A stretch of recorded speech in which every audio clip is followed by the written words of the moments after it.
Hello and welcome to Storytime and Cooking with 4C.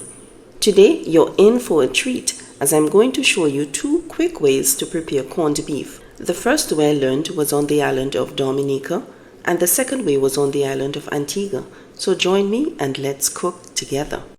I diced half of a yellow onion and green bell pepper, crushed 4 cloves of garlic, a few dashes of oregano, basil and black pepper to taste, and a teaspoon of blended green seasonings. I made a detailed video on this seasoning, so check it out. I added everything to a frying pan with some olive oil and sauteed on medium heat. In the meantime, I removed the corned beef from the tin and roughly broke it up like this using a knife. By then, the onions had become translucent and the peppers softened, so I stirred them to incorporate the garlic and other seasonings. Next, I added ketchup and gave it a good stir. I added a few drops of pepper sauce since the children were not having any, but pepper is optional.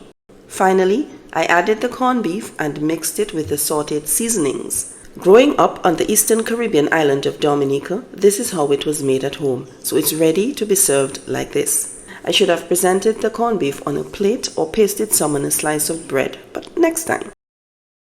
Now let's continue to the second method. When I met my husband, he preferred the corned beef with a slightly wet texture, so to make it moist, I added a little bit of water and ketchup. Then I gave it a good stir to combine everything in the pan and allow the liquid to dry up.